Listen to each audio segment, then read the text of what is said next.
oso egun garrantzitsua da bizkaitar guztiontzat. Izan be, aurreko urteetan lez, aurton be, ospatu behar dugu txakolinaren usta barria hemen dagoela.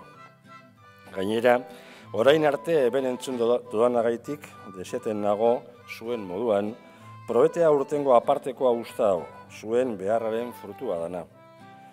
Bikaintasuneranzko bide horretan, lagun eta babesle izan duzue aldundia, eta zehatzago, Irene Pardok, hor dagoena, Irene Pardok zuzentzen dauan nekazaritza saia. Kristalak esfortzua, beharra, barrikuntza eta dedikazioa biltzen dauzalako, eta norberak egiten dauenagaitik sentiduten dauan kariñoa bebai. Osagai horrek barik oso gatza da aurrera egitea.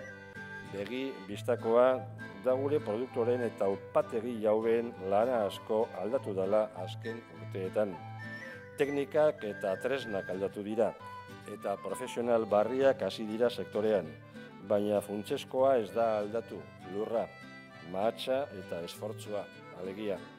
Baten batek uste badau aurrera egin leitekela beste tresna batzuekaz, kontau deigula bere sekretua. Orain, amaitu egin behar dut.